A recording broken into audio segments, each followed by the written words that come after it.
The lunchtime tour today is all about the reminiscences of an old member of staff who's been here 45 years, me. If you want to know what David H did with a plastic decoy pigeon in the large drawing room 30 years ago, this could be of interest. So, welcome, and without further ado, I will begin. I walked through those doors in 1975, and I've been here ever since. Basically, I walked into my dream job, and if you found your dream job, why ever leave? At that time, I was a young assistant conservation officer with responsibility for metals and arms and armour. And as I retire, I am now head of conservation and have risen somewhat from my early beginnings and have always been interested in the history of the collection, not just the works of art, but the building and the museum as a museum, which was of course founded in 1900 as a result of the bequest of Lady Wallace in the name of her husband, Sir Richard Wallace. This was very different, this hall, in 1975, because the screen doors only came in 1994, and in fact they do replicate what Wallace had in the 1890s, but they were taken out in 1900. So that immediately meant that when entering there was a large open space here, which was filled by an oak desk across here, two Victorian iron and brass turnstiles, and behind the desk was Sergeant Major Ken Crabtree. He probably wasn't a Sergeant Major, but everyone thought he was, and he certainly looked the part. He had a handlebar moustache and a military manner, and his business, his job, was to keep out the riffraff. No riffraff would dare come through the doors. Ken Crabtree had actually ejected small children from the museum for doing exactly what we welcome small children to do nowadays. It was a very, very different world. Children are noisy and untidy and clutter up the floors. We don't want them in here. Out there would be fun. As I say, the collection was very, very different. It was rather like, I got the impression it was an Edwardian gentleman's club, frankly. In those days, we had 100,000 visitors a year. We are now pushing 420,000 visitors, aiming for around 500,000. So obviously things were much, much, much quieter.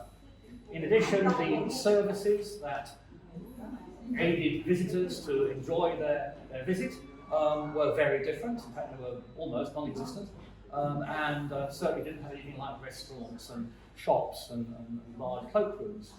We did have, not a shop, but we did have a catalogue stall. And the catalogue stall was actually underneath the stairs, so it was tiny. The trustees had this idea that we should be able to sell catalogues and slides and postcards and things, but not a shop. This was the Wallace Collection. A shop? Oh no. Please, no. So the catalogue stall did everything and served as a cloakroom. So you could see how quiet the place must have been, because the cram shop and cloakroom underneath there really took some doing. The hall as we are now, when I joined, the director was Terence Hodgkinson, and then in 1978, shortly after that, 78 I think, John Ingemells became director. And under John Ingemells, his idea of this hall was that it would be a microcosm of the collection. So where the Landseer is now hanging, the Landseer was over there, and this was a huge trophy of arms which I installed with swords and shields and so forth. And the idea is you come in and you see paintings, furniture, sculpture, arms and armour, and that sort of summed up the Wallace collection. The first thing was when Saville did, when he became director in 1992, was take it down. And fair enough. So I think actually this works rather better. If we walk through to where the catalogue store used to be,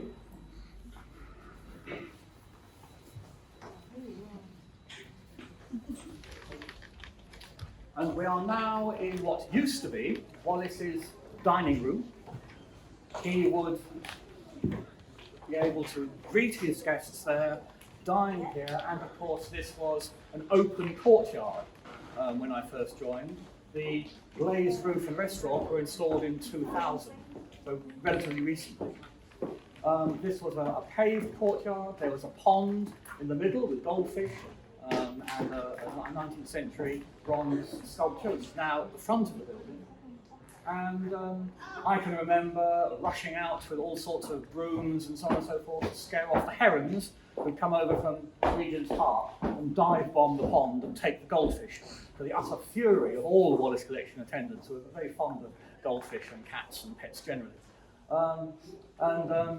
There's nothing we could do to stop the goldfish going, so there was a pretty high turnover of goldfish there. Also in that courtyard, there was a large lump of granite curbstone. The large lump of granite curbstone was accompanied by an inlaid plaque of stone, brass letters in Latin, naturally, and this recorded the fact that in 1940, this lump of granite curbstone was thrown over the building from the front street outside, literally right over the building, and landed in the courtyard and never moved again.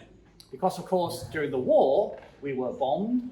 Miraculously, the house wasn't hit directly, but a bomb did land on the front garden. And if you look very hard, and you'll have to look very hard indeed, because the facade has just been completely restored and cleaned and it looks wonderful. But if you look very hard, you can still occasionally see strange little patches in the stonework where the shrapnel hit. So the collection was bombed. Of course, the works of art had all been taken out by that stage. In the Second World War, they went to a historic house, a stately home, if you like, Hall Barn in Hertfordshire. All the works of art created and taken out. In the First World War, the collection was also evacuated, but much closer to home, everything was created and put into underground tunnels, mail tunnels at Paddington, because of fear of Zeppelin attacks. But in 1939, virtually before the World War kicked off, they were already made provision to get the works of art to safety.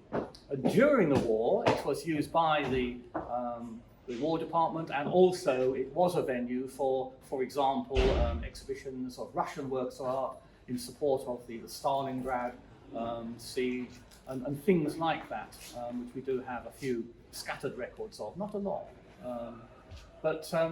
The collection was then, while it was away in Hertfordshire, was then completely surveyed, cleaned, prepared for its return. So when it came back after the war, everything was clean and sparkling and looking wonderful. And the collection opened with a fanfare of trumpets, if you like, to cheer everybody up after the austerity of the war. The building, of course, looked very different. The interiors looked very different because we are talking about a civil service office building, essentially, because that's what this was. It wasn't the rich, grand, aristocratic house that you see now, and which is what Wallace himself knew and lived in until his death in 1890. What had happened in 1897, when the bequest was made, Lady Wallace only left the works of art to make a new museum. She did not leave the house, which was leasehold. It wasn't actually owned by the family. So Wallace inherited the lease, but not the freehold. And the initial idea was that the works of art would be displayed in a purpose-built museum somewhere else, ideally in London. But of course, looking around trying to find somewhere was a bit of a nightmare. The trustees were sort of scratching their heads. And finally, someone had the brilliant idea of, I know, why don't we buy the leasehold and get the freehold of the building and keep all the works of art where they had been since the 1870s. And hence the Wallace Collection in this house was born. But it was always a government building. It wasn't part of the bequest. And so many of the rich features of these rooms were torn out. And in fact, the ethos in the 30s and again in the 50s was for a very much blander, rather drab interior. Lots of browns and greens, not what you see here at all. What you see around you was the dream of one of our directors, Rosalind Saville, who started here in 1992. And she wanted to bring back that glorious Victorian, high aristocratic feel to the building. and to the interiors of the rooms, and in particular to the staterooms. And so all of this was brought back by her relatively recently.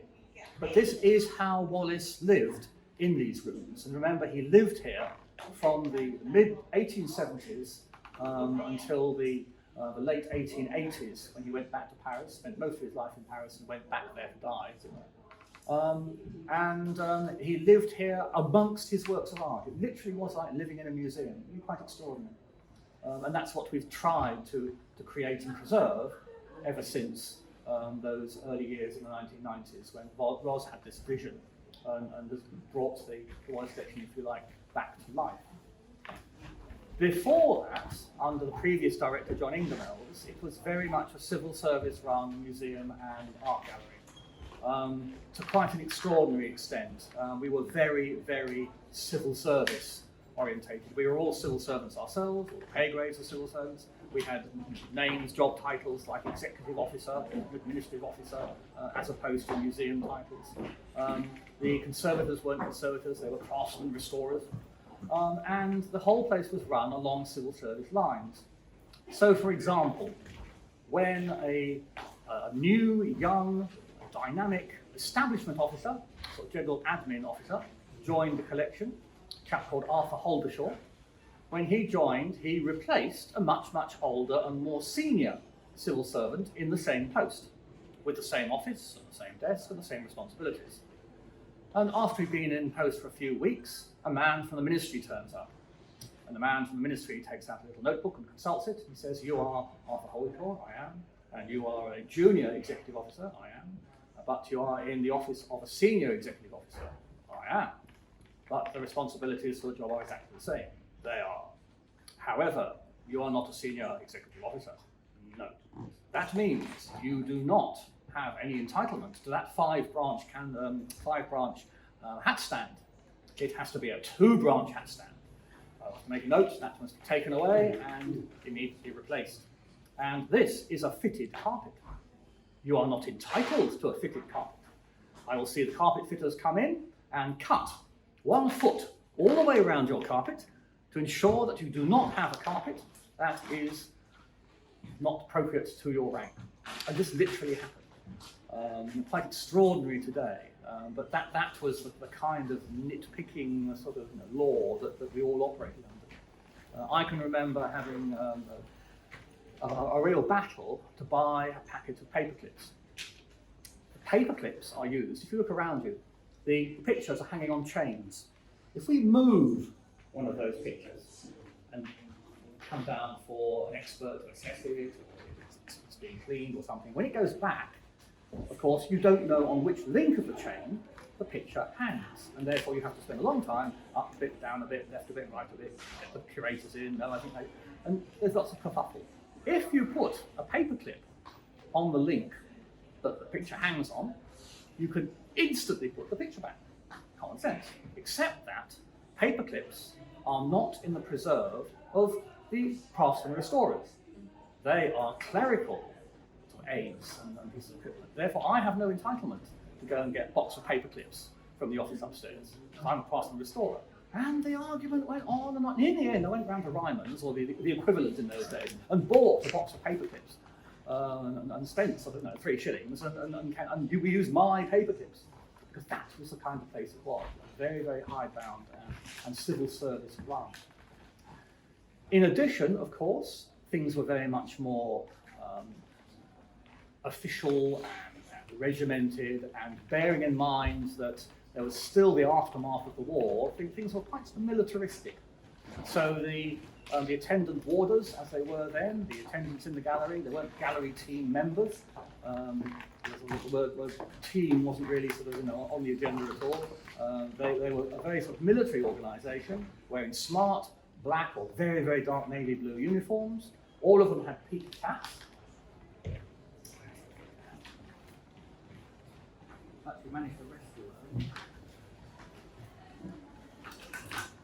Yeah. So they all wore these smart peaked caps.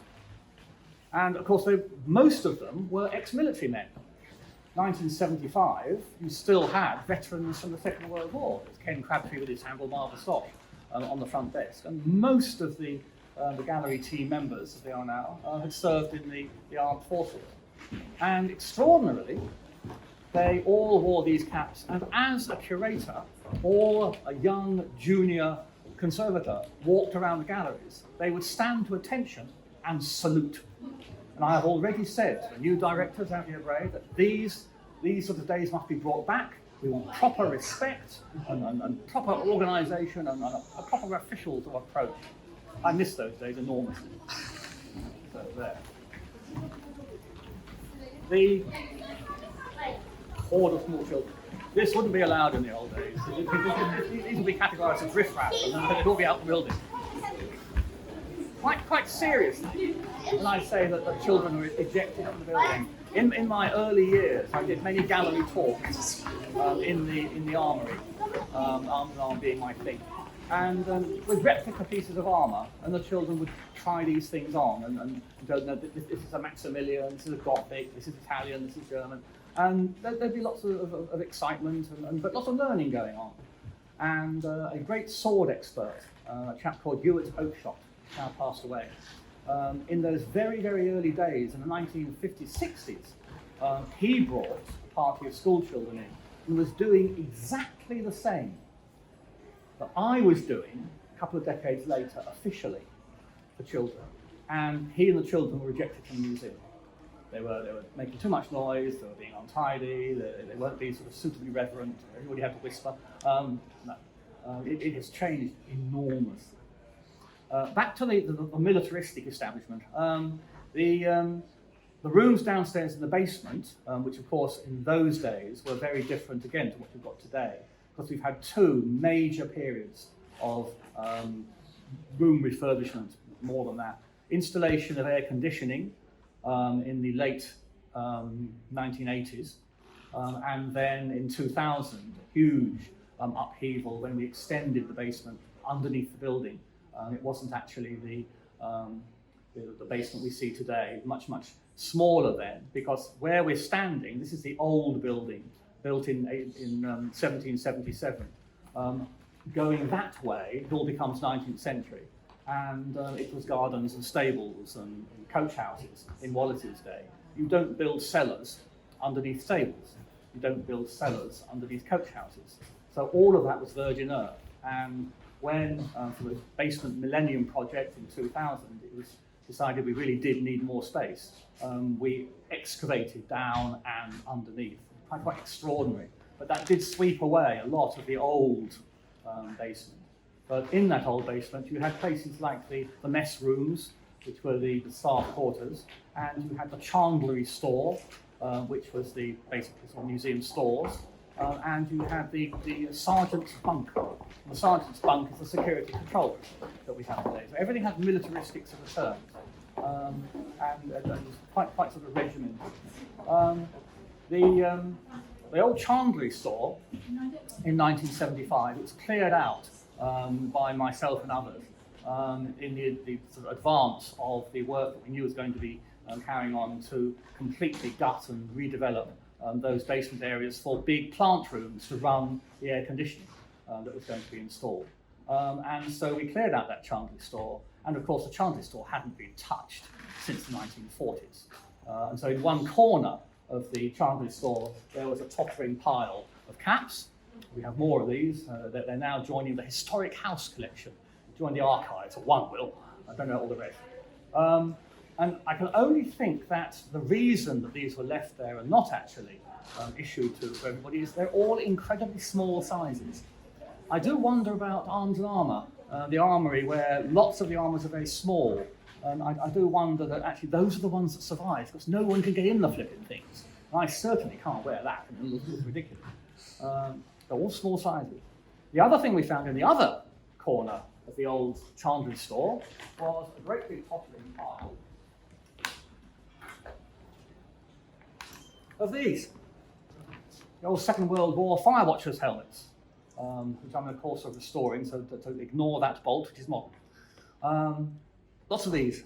And of course, the building, although it was empty of works of art, it was manned, and Wallace staff did patrols along the roof and put out fire bombs and and generally sort of protected the building. And as I say, we were hit, and later on we'll hear a little bit more about the various times that we got hit by bombs and shrapnel. So a big pile of these we unearthed. So it really was a snapshot of the far, far distant past that was still there. As I say, rather swept away these days. The civil serviceness of the collection was very, very well established by the time I joined. And in particular, with civil servants, nothing ever seems to change. So on almost every desk in the curatorial offices, there were one of those. And these rather nifty little. There you go.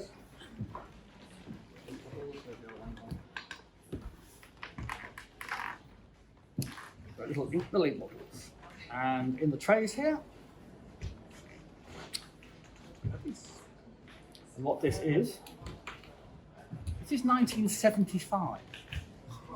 Biros have been invented. Dipping pen.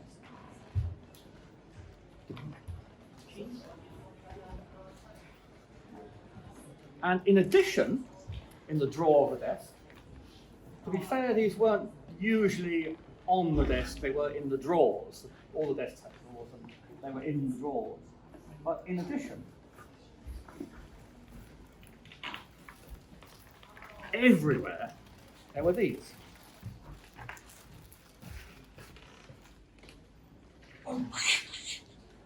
Now, why? Because this wasn't the era of power cuts. That came later.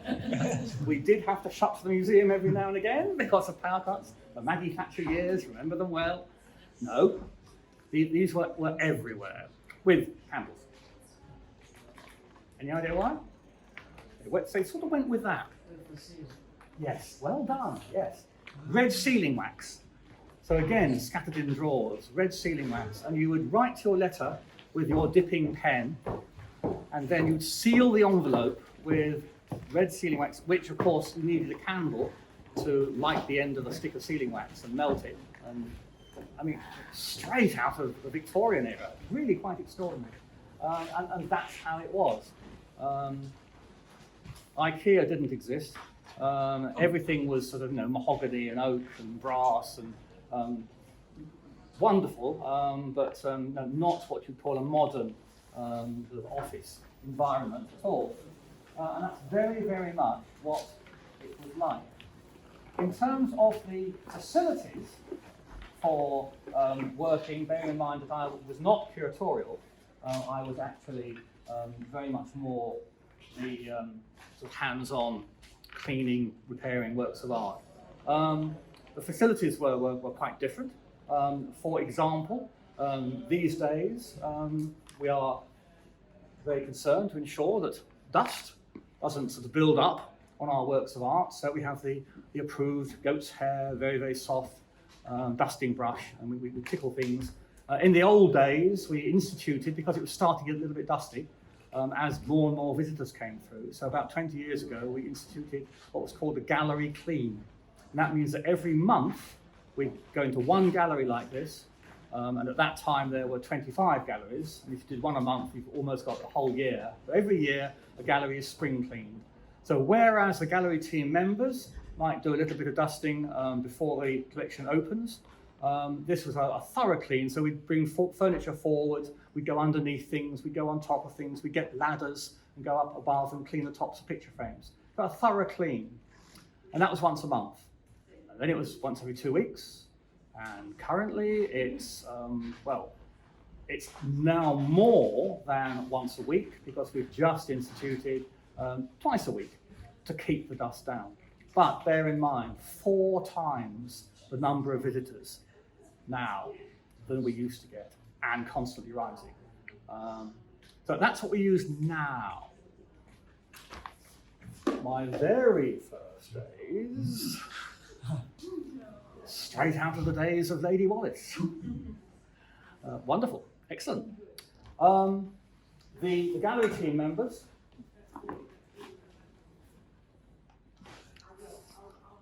This is, what's this? It's marked with a broad arrow, because it's government, of course, civil service. And this is 1960. But much, much coarser. And the gallery team members were issued with these. I think that the goat's hair is actually probably far, far better. What is that? This is horsehair, I think. So it's, you feel that, and you feel that. Yes. Yeah. So we've improved in terms of care. We used to use cotton gloves mainly to actually handle works of art. From very early on, Rosalind Saville, the director, she started as a porcelain expert. In fact, wrote the definitive catalogue of Sèvres porcelain for this museum. And she was adamant that Sèvres porcelain must not be handled wearing gloves of any kind, because she was a firm believer in tactile sort of abilities of your fingers to actually keep hold of the different things. You try and pick up a piece of shiny, smooth porcelain wearing cotton gloves, chances are you're going to drop it. So not a good idea. But in general, cotton gloves. But because of this problem of slippage, and also the fact that if you're working consistency, cotton gloves get dirty very, very quickly. And also need, apart from needing laundering, they actually build up sweat, and the sweat's going straight through cotton. So very early on, we changed to wearing nitrile gloves. And for quite a while now, we've been wearing these. There we are. As a conservator and curator, wear these. And they're not slippy at all, they're very good. The trouble is, of course, it makes you look like a Smurf. And it's not a good look. It's not a good look. It really is not a good look. So relatively recently, a few years ago, it suddenly dawned on us, why are we all looking like Smurfs? Because they make them in different colours. No, you're kidding me. So now, we don't have the conservators looking like Smurfs any longer. We have them looking like ninjas. We're the ninja conservation team. Black is the new blue. So it's not smarter. It's not smarter. But we're always looking at ways of improving what we do and how we care for the collection. And this goes right the way through from the most junior member of staff right the way up to the top. Ros Saville herself, she had all sorts of ideas, some of which were brilliant, some of which were not so brilliant. What do you think of this idea? The problem with wearing nitrile gloves is that there's nowhere for the sweat of your hands to escape. And as a result of that, you wind up with a sort of sticky dampness inside that's not very comfortable. If you have naturally dry hands, what I, as an arms and armour person, call armourer's hands, because you don't want sweaty fingers all over armour, promotes rust. So ideally, you want someone with dry hands. We don't actually at interview, when we're interviewing for an armourer, say, right, test your hands, please, are they dry or not? But perhaps we should. But these gloves, you can build up sweat. So she came up with the brilliant idea, here, of finger cots. Finger cots. Eventually, there we go. There we are. What you do something like that, and then you feel that.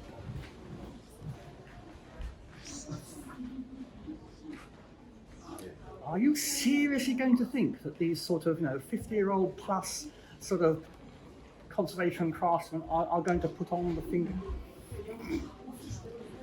Hoots of hilarity greeted the introduction of these. They lasted about 5 minutes, and I preserved a box for archival reasons, and no, we're sticking with the nitrile gloves, thank you very much.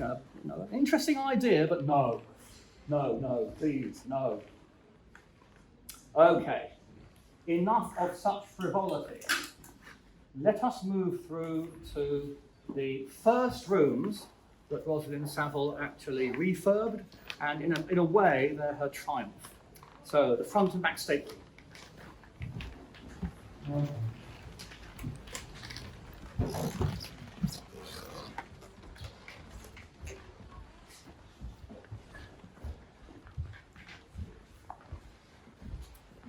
So this is the back stateroom, and this is where Sir Richard Wallace would bring his guests. The front stateroom is where he would greet them. The works of art in here are some of those fantastic, fabulous, and important works of art in the world, but we're not going to talk about them. We're going to talk very briefly about the paintings by Udry, because they feature guns. And as I've said, I'm an arms and armour person, I'm into guns in a big way. And when these were being catalogued by John Ingemells, nobody had twigged that the guns are not, both of them, standard muzzle-loading flintlock sporting guns. This one is. You load your charge and gunpowder and wad and small shot down the barrel, and this is suitable for shooting small game. It is not suitable for shooting wolves. You use that gun to shoot that wolf. What you will wind up with is not a dead wolf. You will wind up with a very, very pissed off wolf who will probably come after you. So, small game. The gun over here is of the same period, but it is not a muzzle loader. This is a breech loader, and this loads like a modern, contemporary shotgun, in that you hold it here, the barrel sticking out here, you depress a lever and the barrel drops down, and you load cartridges in the breech. And that's exactly how this, single shot, that's how this works. And this is streets ahead in terms of technology of that. And whoever owned that gun was very, very proud of it, and that's one of the reasons it's there in the centre of the picture. It's a very interesting gun generally. A gun that comes in around 1690, 1750, I think these are dated. So top technology. And I was fascinated by this, and told the director, and he was fascinated, and it's in the catalogue and so on and so forth. And then at auction at Christie's, when I were just a young lad, not earning very much, one of these guns came up for sale. And even though I remember the price now, it was ridiculously expensive for a junior member of staff. I bought it for £2,000, which back in the 1980s is a lot of money.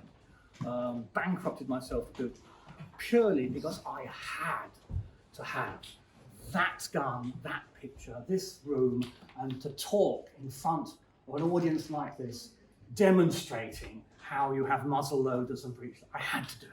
I had to do it. And for 3 or 4 glorious months, that's what I did. And then in the end, I just couldn't afford to keep that thing. And I sold it. I wish I'd hung on to it, but there's no way. It's a very expensive gun. But fascinating. And that's what the Wallace does to you. It sort of grips you, and your imagination and your knowledge is shooting off in all sorts of different directions. Sometimes a little bit too far in directions it shouldn't go in. But it's such an engaging collection from that point of view. So I have a particular fondness for that painting and that gun. So were the cartridges new? Yes, they were actually iron cartridges, not like the paper cartridge, wax paper cartridge you get today. After the iron ones, you then had brass ones, and then you have a modern cartridge like we have today. So it was quite advanced technology. There were other systems around, which I won't go into now, because it's not an arms and armour lecture. I have to come back to one of those. So, back stateroom. When this was set up like this was the first 2 rooms that Ros Saville was responsible for. A complete change to what we'd had before. As I say, very, very drab. Everything was sort of cream and brown and green sort of a slight slub cotton on the walls everywhere. Very, very drab. This chandelier, which is one of the most important chandeliers around, together with its pair next door, these are upstairs, not down here at all. But this is where Wallace had them. And what we tried to do is, as much as possible, not as successful in this gallery, but certainly in the next gallery, we tried to put back exactly what Wallace had in those rooms when he died.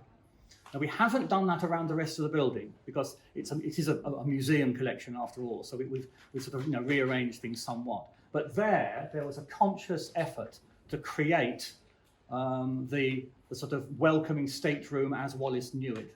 And so the chandeliers were brought down.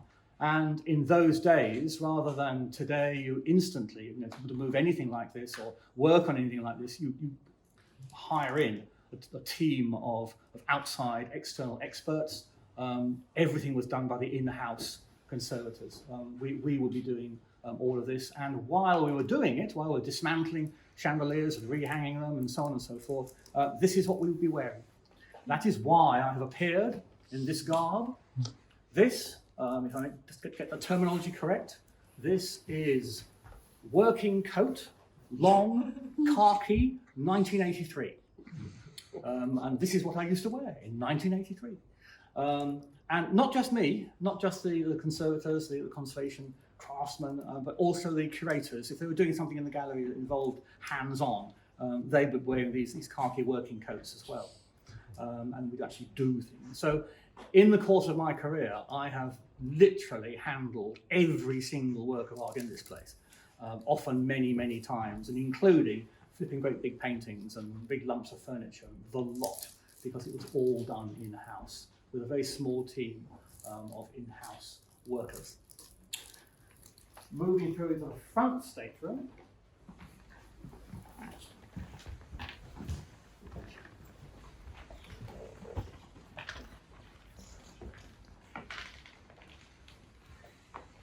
This is the room that Rosalind Saville, director of Great Triumph, this is the room that she invited the previous director, John Ingermells, back to see once the refurbishment had been completed.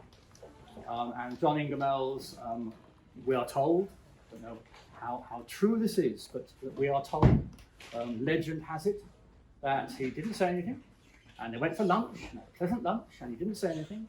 And it was only as he was leaving, bearing in mind that this is the man who had cream and brown and green everywhere, no gilding, none of this gilding was there, a tiny little bit around the cornices, but none of the ceiling was there, the red silk wasn't there. It's been put back as pretty much as Wallace had it. And as he was leaving, he turned to Rosalind and said, "Well, my dear, I can see why you've done what you've done, but frankly, it turns my stomach." And off he went. Completely different era. While John Ingermells was director, things like that gilt plaster, Rococo-ish fire screen, which is not Wallace, it's 1900, 1920. That was brought in to the collection when the rooms were being refurbished and when the place was being prepared as a museum. So technically speaking, that's not Wallace. There were two more of those in damaged condition from other fireplaces around the building. And I rescued them from a skip because the old regime was chucking them. They weren't Wallace, they were not of historic interest, they're not of historic value, away they went. And I had them stashed in the loft for many, many, many years. Luckily it was a big loft.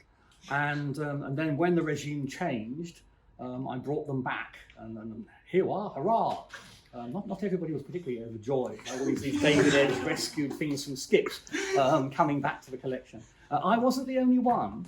Ros Saville herself rescued a huge terracotta plant pot. It used to be out. There used to be a line of pots in the front entrance there. We used to win awards because again, civil service building. So it was all the flowers and so forth were planted by the royal parks, and they would sort of have a wonderful display of flowers. We used to win awards, but that was all swept away under John Ingermells. And again, she rescued out of a skip and into the back of a car this great big, it was cracked, it was slightly damaged pot, which again came back when the era had changed.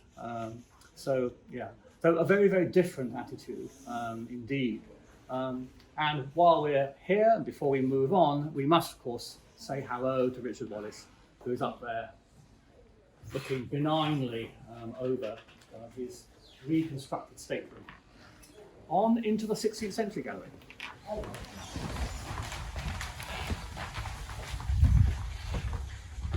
So what you must understand, and what I hope you're beginning to understand, is that the house you see here today has changed since Wallace's day. Wallace, when he walked in, would probably recognise that room. he probably wouldn't recognise these, in particular because these used to be a suite of much smaller rooms when he was here, sort of small, much more intimate, almost like cabinet of curiosity rooms. And that's why we've got columns here. This is actually a wall with a doorway going through.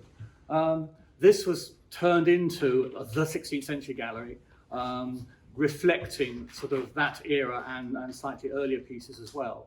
And also inside here, there are sort of quirky, interesting bits that give a bit of an insight to Richard Wallace's character. Yes, he was a collector of stupendous works of art, but he had also a rather sort of antiquarian interest in collecting pieces of historic interest. So, for example, he was very keen to acquire these shoes, which are the shoes of Queen Elizabeth I, the great Tudor queen, which is extraordinary because they are, in fact, she must have lived a very long time. These are early 17th century. Hang on a second, when did the Tudor... No, there's something wrong here. They're not, of course, Elizabeth's shoes. He thought they were. Again, sadly in stores, I think they're wonderful. But in store we have the pipe pouch of Sir Walter Raleigh, which I really do think we ought to get out. Curators, get that out, because it is, I'm absolutely convinced, a genuine, very early 17th century pipe pouch. But it's inscribed to Sir Walter Raleigh, and everyone goes, oh yeah, you know, and straight into store it goes. These have only been out relatively recently, as part of the Manolo Blahnik shoe extravaganza that was extraordinarily successful and that we had here. And we thought, well, we've got some shoes, we've got one pair, we're getting ours out. So these joined Manolo Blahnik for a short time, and they're wonderful, absolutely wonderful. 16th century gallery. What's interesting is what happens when you go into the next room, which was Richard Wallace's smoking room. And that has changed enormously.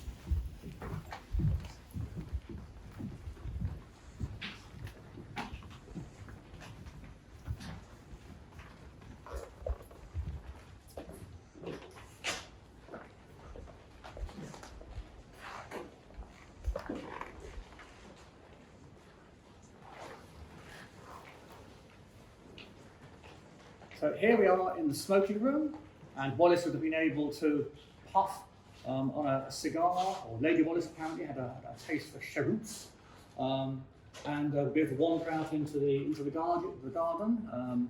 Not, of course, in those days a restaurant. But this room was in approved Victorian style, completely clad in Victorian replicas, or inspired by Turkish mosque tiles, of which a few survive in this alcove. And that alcove was never an alcove. That was a cupboard until relatively recently, in the 1960s. So doors there.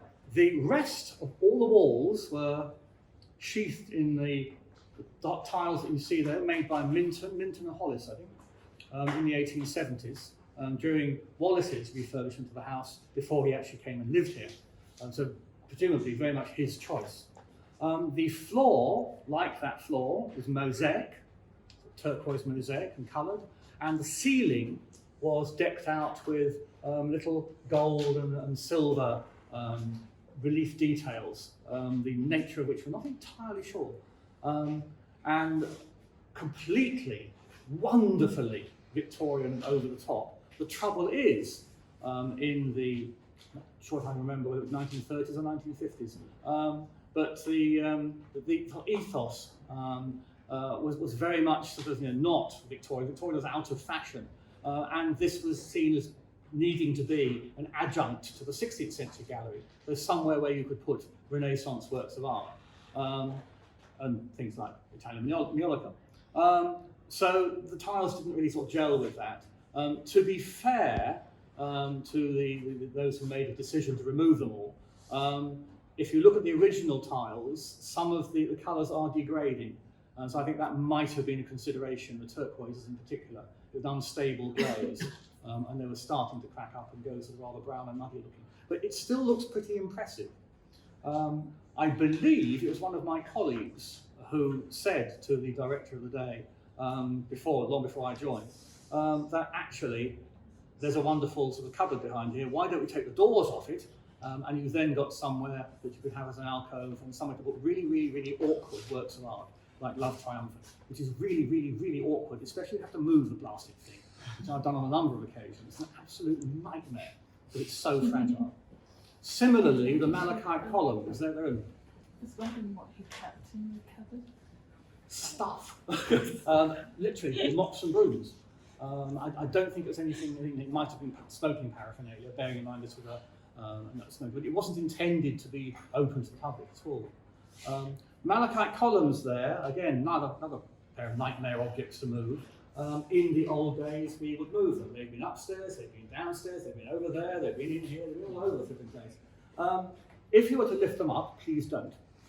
If you were to lift them up, underneath you would find a little piece of paper. In fact, you might find several little pieces of paper. Every time we move them, we put a little piece of paper underneath with the names of the people who've moved them. So my name is certainly there in the early days. The last couple of times, as I say, it's a changing world. A specialist firm of stone sculptors, restorers, and stone movers have come in and done the job for us. So, you know, it's a little bit of the end of an era, but nonetheless, our names are there if you ever get a chance to look, which hopefully you won't. I'm hoping they'll stay there forever. We'll see. Moving upstairs.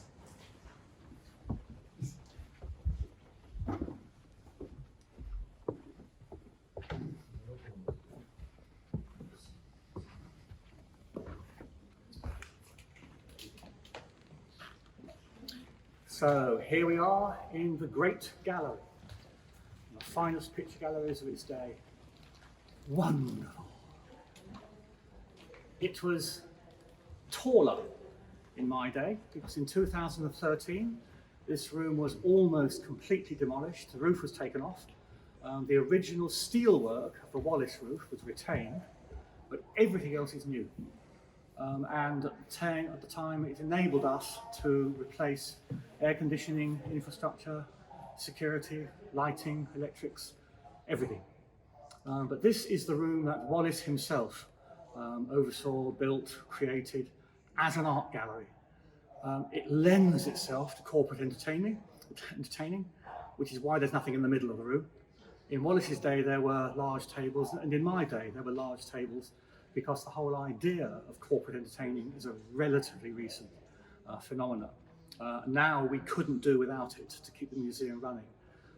When I first joined, something like about 90% of the cost of running the building was provided by the government. It's a national museum, it's funded by the taxpayer, by the government. Nowadays, we're down to, I think, less than a third, and the rest is self-generated income.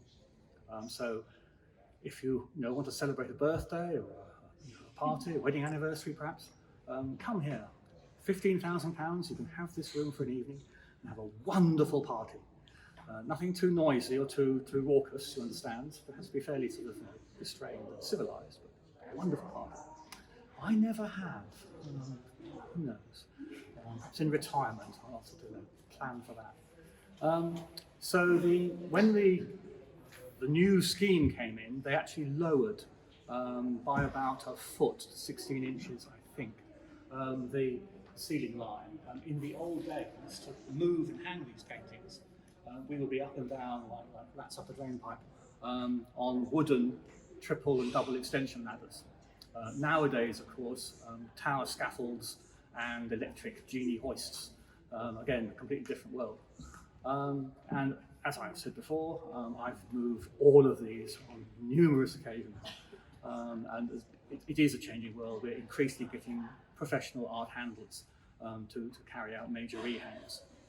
This hang that you see, it's been tweaked a little by successive directors since John Ingermel's. Essentially, this is the John Ingermel's hang, the main difference being the wall behind me, which is not John Ingermel's at all, and the wall facing us. But these two sidewalls, pretty similar to what John Ingermel's put up. Ros Saville replaced him as director in 1992. When he left, at his retirement speech, he stood up, I think it was even in this room, he stood up and he said, or was it in the Courtyard? Can't remember. In this room. he said, "I have created the definitive Wallace Collection picture hand. You will never need to move another painting ever again." Phew, that's good, isn't it? 2 weeks later, what do you think we were doing? Moving paintings. Yes. So in my own retirement speech, I did not say, "I have created the definitive conservation department. You will never need to change the organisation of the department ever again." No. It doesn't work. It doesn't work like that at all. Great gallery. As I said right at the beginning, during the war, we were hit at the front of the building by a bomb. And a little bit later in the war, that was in 1940, a little bit later in the war, no, 41. A bit earlier in the war, 1940, we were hit by that, which is the nose cone of a flipping great big shell, which I think hit in that far corner over there.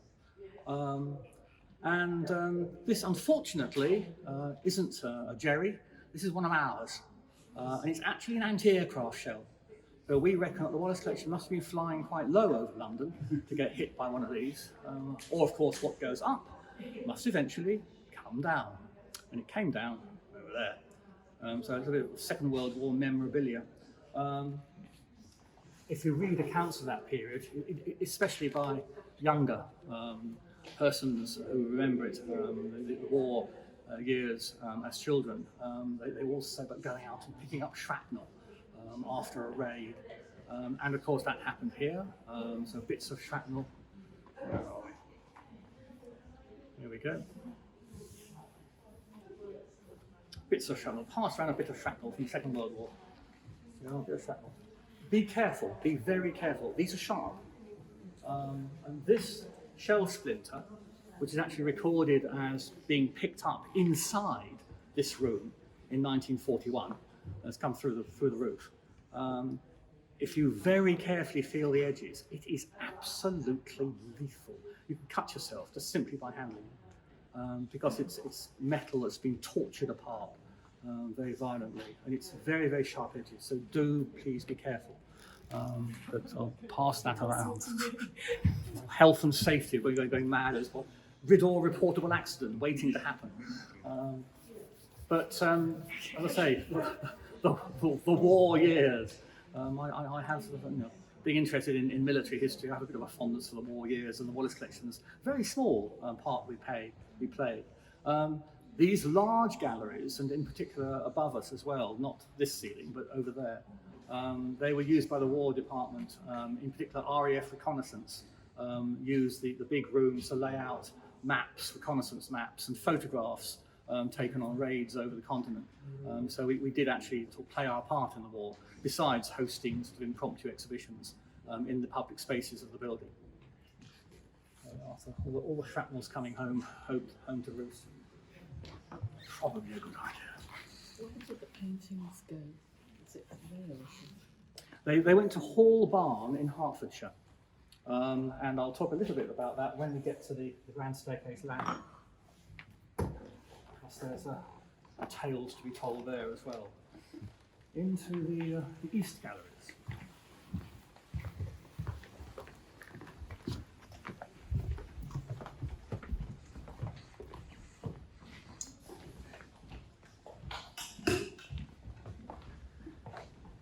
So here we are in the East Galleries. As I've said, these galleries do not seek to replicate what Wallace had and where he had them. So, for example, the reason that these Dutch paintings and Flemish paintings, as we go through, they're hanging on blue silk.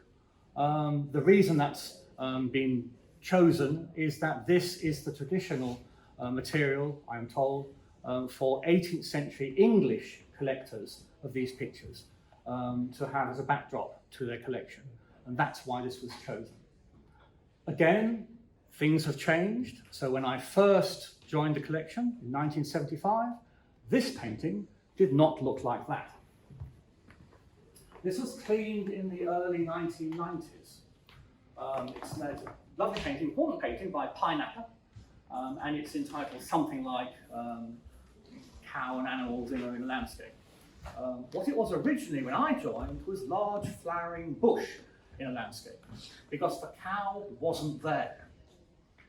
The cow is very obviously, largely, and in your face-ish pregnant. It's a large pregnant cow. And you can just imagine that some Victorian lady with delicate sensibilities did not really want hanging over her sort of sitting room fireplace a painting of a pregnant cow. So at some stage, the pregnant cow was painted out. The large flowering bush was put there instead. When the painting went off to be cleaned, the overpaint was removed, and hey presto, the cow reappeared. So we now have painting as Pine-Acker originally designed.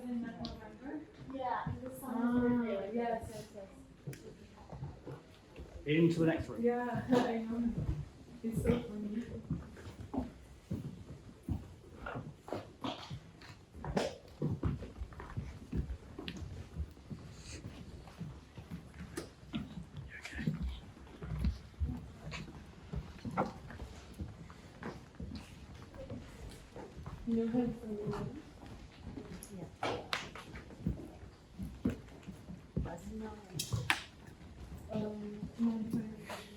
And similarly, if we look at this very famous painting, this is the lute player.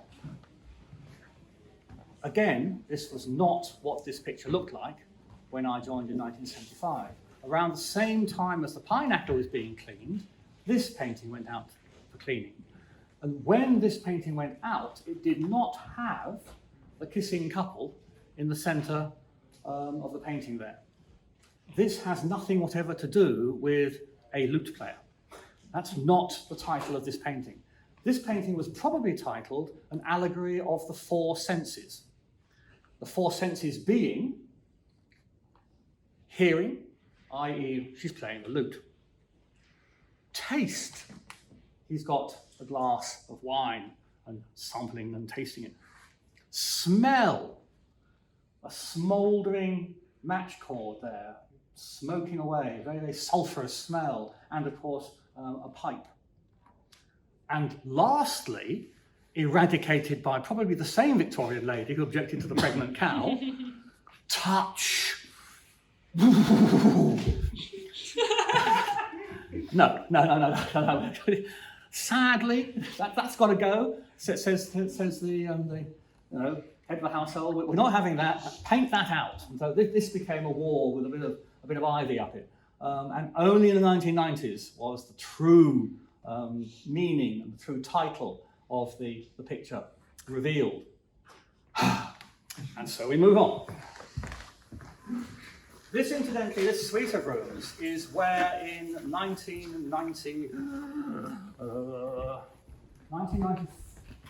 2004,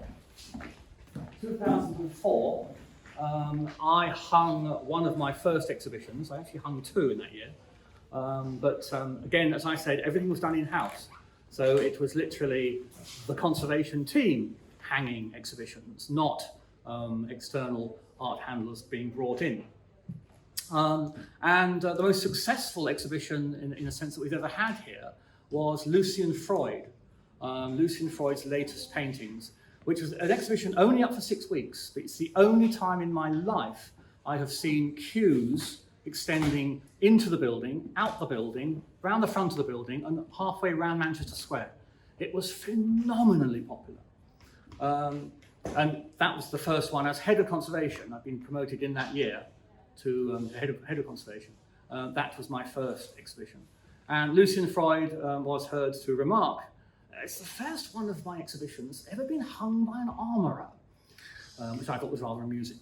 The other exhibition that we were involved in that same year was the Seductive Visions Boucher exhibition in the Great Gallery, which involved moving every single Boucher painting all around the collection into the Great Gallery, every other painting in the Great Gallery out, and re-hanging them where the Bouchers had hung.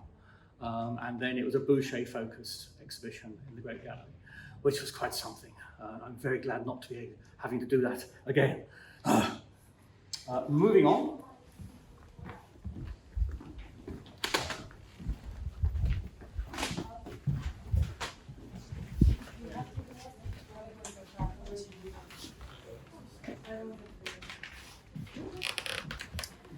So as we stand in this room, this is the East drawing room, we see a very grand marble fireplace here. In my day, in 1975, that wasn't there. That was crated in storage in the basement and had been put there a long, long time before, probably as early as when the place opened to the public in 1900.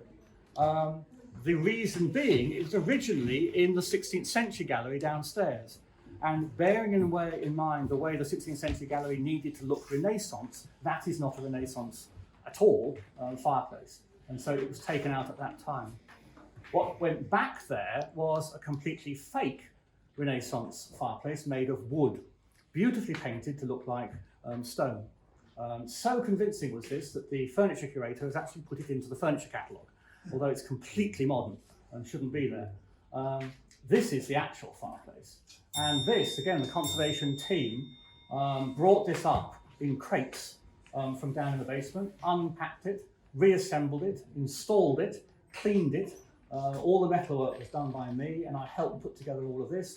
And it was covered in plaster of Paris and dust and all sorts of yuckiness. I think it was actually, they protected the surface by whitewashing it. Whatever, we had to clean it, and we had great fun. We used a sepia-light poultice, basically like mud. You mix up the stuff, you go, and another you go. Fantastic fun.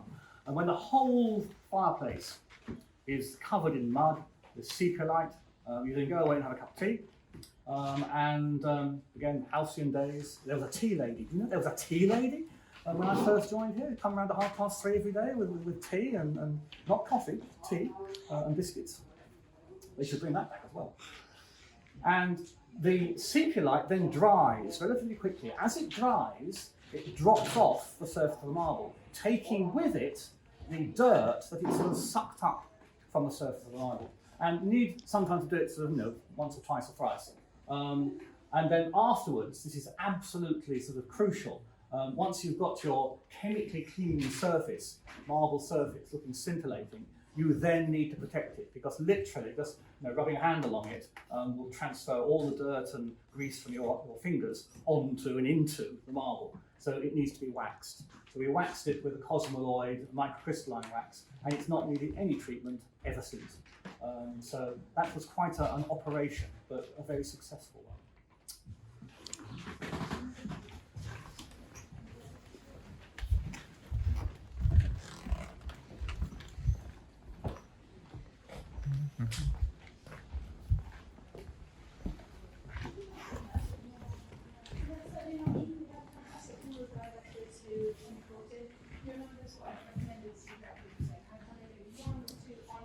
It is now just past 2 o'clock. Probably in your What's On brochures, it says this talk lasts from 1 until 2. That is a lie. The first one of these talks I gave, a month or 2 back, I don't want to worry you, but we started at 1, and at 3:30 we were still in the armories downstairs, and we had to draw a halt then because there were literally people fainting in the aisles. So from this point onwards, anybody who wants to leave, please, you are welcome to do so. I will not hold it against you. You have done more than your sterling sort of worth, and I'm very grateful for you to attend this talk. Thank you. Everything from now on is extra. It's free. You're getting more bucks for your bang, more bang for your bucks. Okay, large drawing room. This was like this when I joined, but only just, because that wall was never there. And I always thought it was strange, because very early on we were told that this is where the second Marchioness of Hertford, Wallace's great-great-grandfather, great-great-grandmother, his father was the 4th Marquis, but the second Marchioness, she hosted the Elba Ball. So when Napoleon was forced into exile on the island of Elba, a ball was held here in Hertford House to celebrate that. The Tsar of Russia attended, the King of Prussia attended, all of London society attended. It was a glittering occasion, but in a room this size? Surely not. And no, because that wall wasn't there. It was one great big room. And remember, this is a long time before Wallace built the Great Gallery, which would have been an even better venue for something like that, but never was. It was always an art gallery. So this is where the Elva Ball took place. This room also, it's one of my favorites. I have fond memories, slightly sort of weird memories as well. I almost lost my job as a result of something I did in this room. Learned lesson well. As a young man, fresh out of university, with a slightly silly sense of humour, I know many of you will not recognise this at all. You probably don't realise the slightly silly sense of humour I have. I thought it would be a tremendous wheeze, one April the 1st, Fool's Day, to take a plastic decoy pigeon and put it on top of one of those armories. I thought it would be a hoot. Unfortunately, the director did not share my sense of humour, and I got into very, very serious trouble. So don't do that, ladies and gentlemen. No plastic decoy pigeons. It probably just as well I was picked up on that, because my next plan was, come Christmas, in these huge fireplaces, I was going to have Father Christmas stuck up the chimney with just his legs sticking out, a pair of red trousers and black wedding boots trimmed with white cotton wool. Sort of sticking down there, I never did it. Never did. I was warned off by the fate of the plastic pigeon. So no, don't go there. Okay, we head towards the grand staircase landing.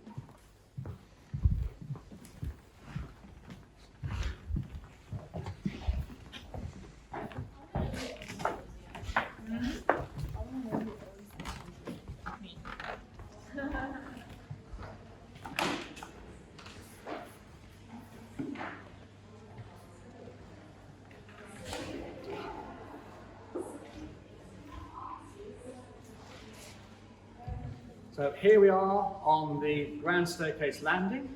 The staircase, of course, was the only work of art specifically mentioned in Lady Wallace's will. This had to accompany the rest of the collection. Otherwise, all she said was, the works of art on the ground and first floor at Hertford House. That's all she said. But this, she specified. Wonderful 1720s French balustrade. I'm proud and pleased of this. In my day, with others, I have cleaned and dismantled and cleaned every single flipping mount on this thing. There are about 2,000 of them. That's not what I'm pleased and proud of. What I'm proud of is this handrail, which is this sort of patinated brown colour. And this is completely self-maintaining. It stays this way when the rest of the collection is dust. After the umpteenth world nuclear war, this will have survived and be sort of in there in limbo, unaffected, untouched. It's a wonderful piece of work because this originally was polished bright and looked awful. It was never intended to be polished bright, but because of the number of visitors constantly coming up these stairs and rubbing it, the original painted balustrade just simply couldn't keep on painting the balustrade as it wore out, the handrail. And so we had to do something. And I suggested, why don't we patinate it? And they said, do you know how to patinate it? I never patinated a staircase balustrade handrail in my life, but I had an idea. Because in the 18th and 19th century, it was the fashion for gunsmiths to brown gun barrels, both military to an extent, but more often sporting guns. And there were very many solutions, chemical solutions, used to brown these gun barrels. And that's what I used on this. It did cause a few ruptions initially, because essentially the way you get a brown like this is controlled oxidation, which is a posh term for rusting.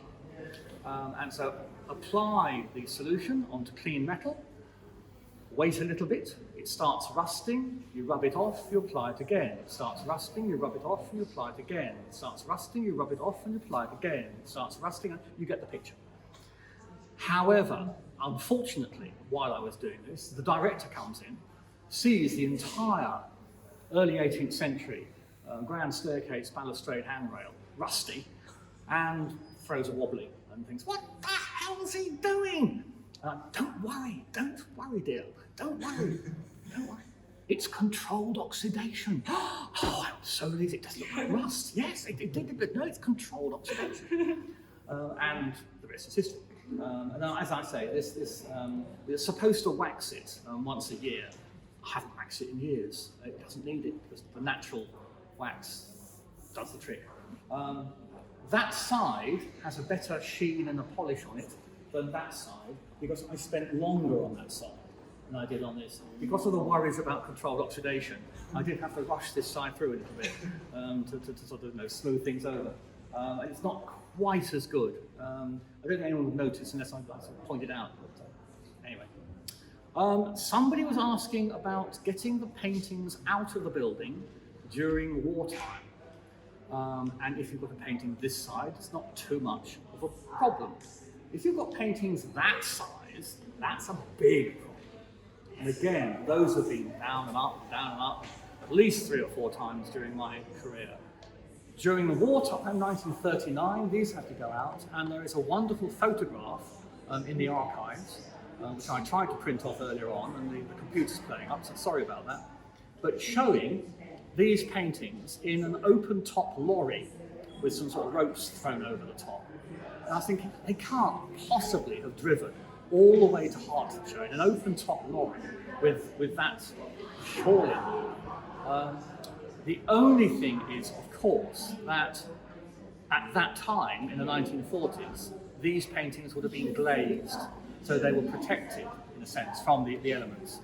All of our paintings were glazed, and that was done in the early 1900s. By 1900, when the collection opened, the most important paintings, if not everything, were glazed. Not for security, but to protect against the very bad London air.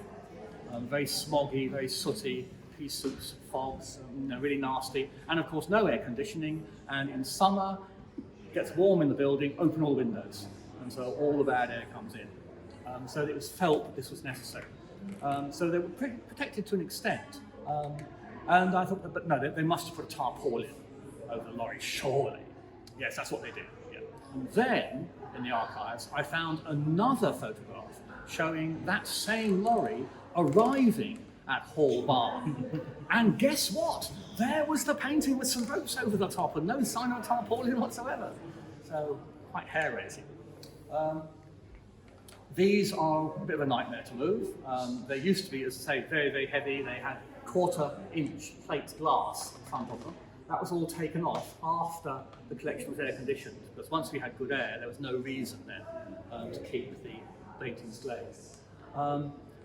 The only way, safe way to take these down is to scaffold across here and take them down on blocks and tackle, which is how we've moved them in the past. As I say, these were moved in 2004 through into the Great Gallery for the Boucher exhibition. We'd moved them before because obviously every time the room like this, hallway, is redecorated, they repainted the walls, you need to remove the artworks. On the previous time that we'd taken them down, a rope, block and tackle, rope snapped. It was a sisal rope, and it'd been used for a long time, probably since 1900. So that was a bit worrying. Luckily, the painting only dropped about a foot, dropped about 10 inches onto the decking that we put there. So that was a big relief. Additionally, very fortunately, it didn't go down onto the hard decking, which might have caused damage to the frame. It went down on one of my colleagues' feet. So that was a big relief. It actually broke Robert Peace's toe. But these are the days before RIDOR reportable health and safety, control of substances hazardous to health rules and regulations. So he just went, ouch, or worse to that effect, and carried on, as you did in those days. Wouldn't happen now. Probably a good thing it doesn't happen now. The blocks and tackles, of course, were replaced with polypropylene and nylon ropes and haven't broken since. Once we put them back up on this occasion, in the early 1990s, we put them back up, and then an expert came. No, it was the Boucher exhibition. After we put them back, an expert came up, painting expert, and said to the curator of the Boucher exhibition, you know, they're the wrong way around. They should be. Oh, no, yeah, I think you're right. And so having put them up, we then had to take the dratted things down again and swap them over to what you see now. So this is the proper way to have them round. Except that a year ago, a pictures expert came up to the new director, Xavier Bray, and he said, you know, you're rising and setting the time. You've got them the wrong way round. They need to be swapped over. At which point I announced my retirement. No, that's a slight exaggeration. No, I didn't really. But he's still thinking about that one. But as I say, they are a nightmare to move. But it's not impossible. You might see them swapped round again. We shall see. Down the grand staircase.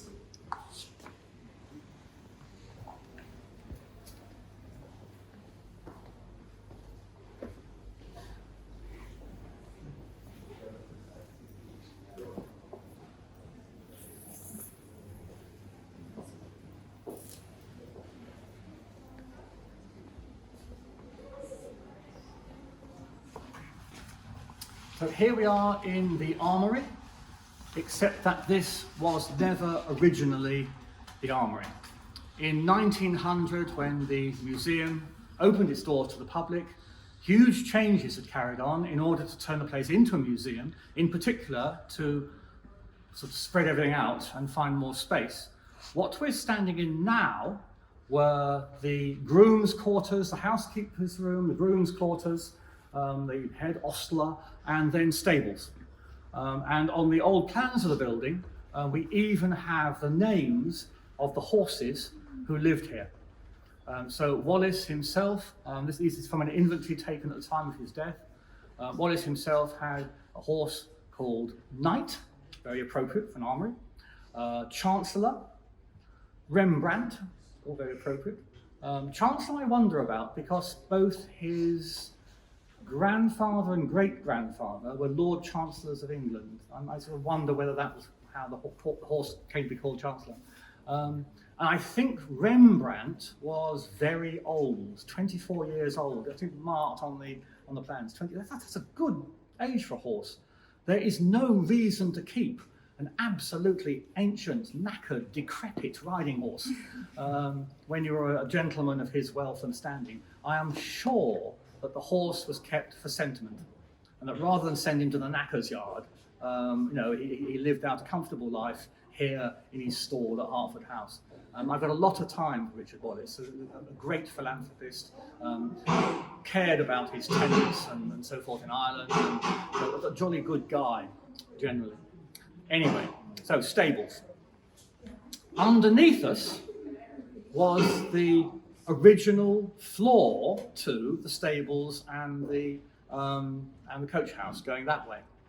And again, before it was all swept away by the air conditioning, and then latterly, in particular, in the late 1990s for the basement project, which completely gutted and emptied the basement. That sort of crawl space was still there because, of course, we are raised up from street level. So you don't want all your horses leaping out and falling sort of 8 feet to the floor. The floor was actually much lower. And that meant that there was a sort of weird crawl space, about this high.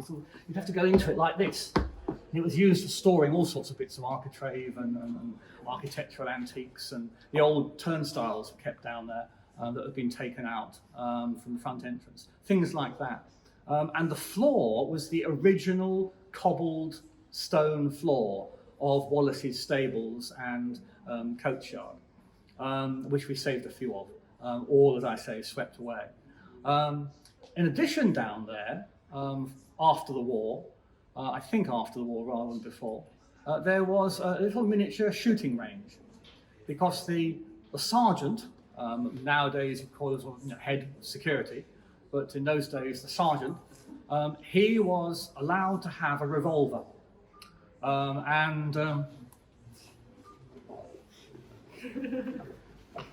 Don't worry, in the light of events in the wider world, no revolver. Sadly, bear in mind I'm an arms and armour man, very sadly, before I came in the 1960s, the idiots handed it into the police. Can you believe?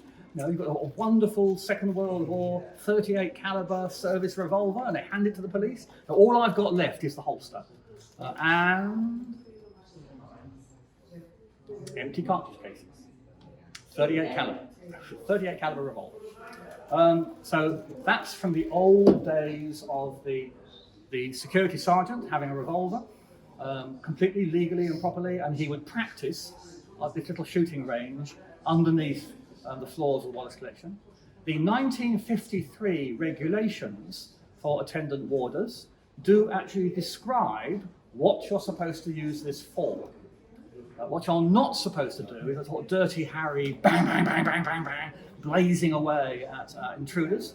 What you're supposed to do is use it to fire a single warning shot, either high or wide. And then in brackets, the instructions say, avoiding hitting works of art, if at all possible. Try and go high if you can. So, yeah, sounds a bit mad, but there you go.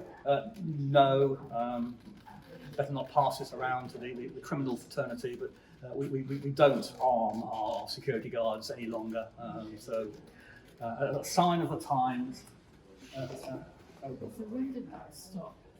That just before I joined. I think I joined in '75. I think by about 1970, late 60s, and that had stopped.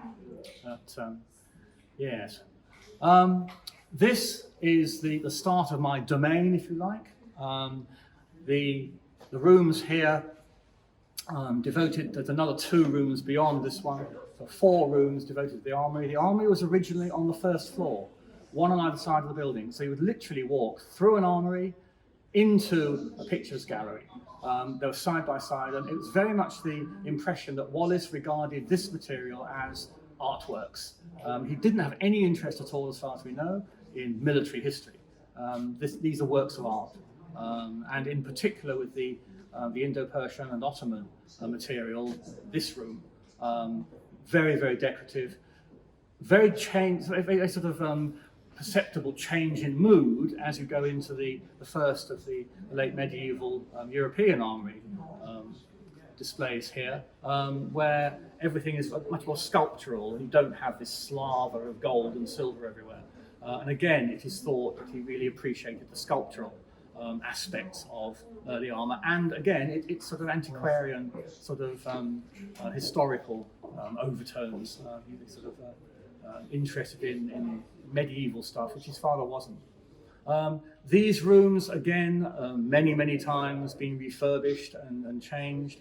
The next door room, this originally when I came was everything, the walls and the cases were lined in a sort of grey, slightly slubbed striped cotton that was very depressing.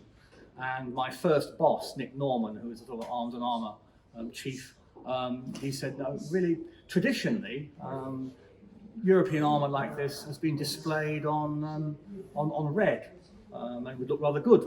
I said, yes, it would look very good on red, sir. I thoroughly agree. Jolly good then.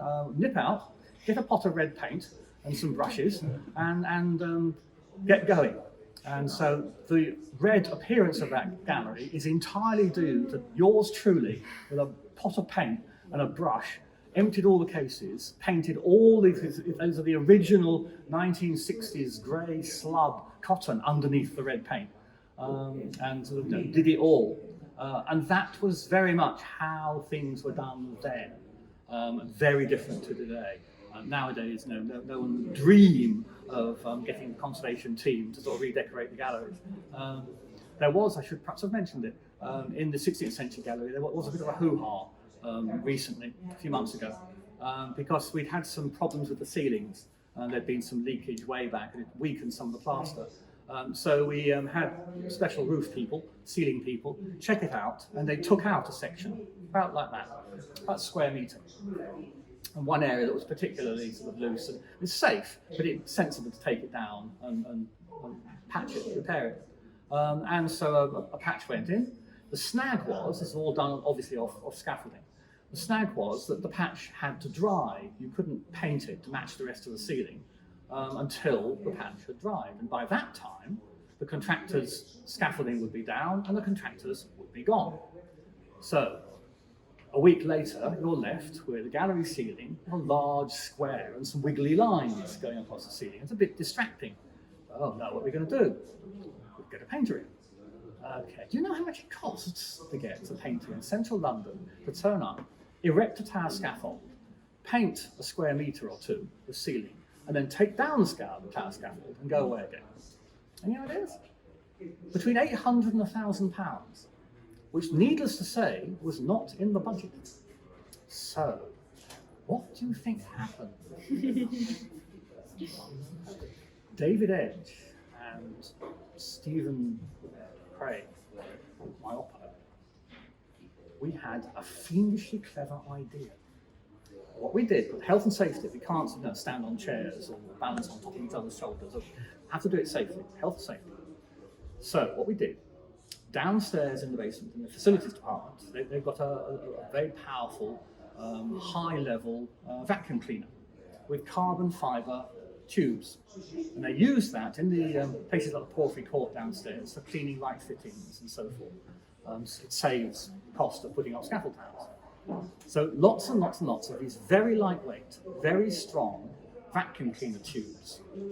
So what we did is we jointed together all the vacuum cleaner tubes.